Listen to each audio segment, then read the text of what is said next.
Good afternoon. The jury will soon begin deliberating the fate of Fabian Gonzales in the murder of 10-year-old Victoria Martens. Before closing arguments this afternoon, Victoria's mother took the stand. News 13's Ariana Kraft is live at District Court with more. Ariana. Michelle Martens took the jury through what she remembers from that night in August 2016. She talked about a sudden violent attack by Jessica Kelly in the middle of the night and then realizing her daughter was missing and confronting Kelly. Do you remember the exact words she said to you? She said, "By the way, your daughter's dead." And did you think about going back into the apartment? No.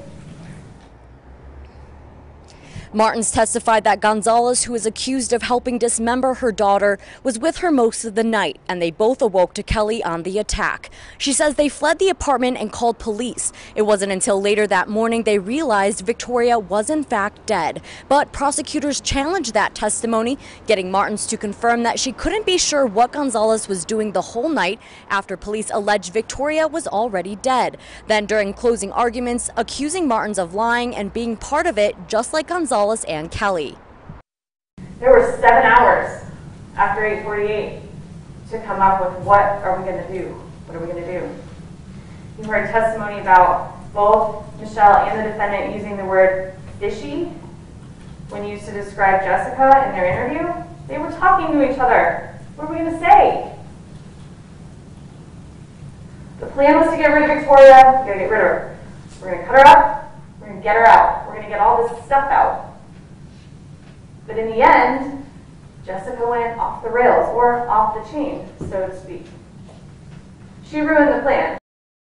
Meanwhile, the defense is trying to convince the jury that Kelly is the only person responsible for killing and dismembering Victoria. During closing, Stephen Aarons tried to discredit the DNA evidence in the case and told jurors not to make a decision solely on emotion.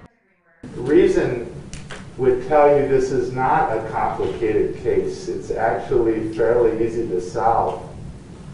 But emotion can overwhelm that.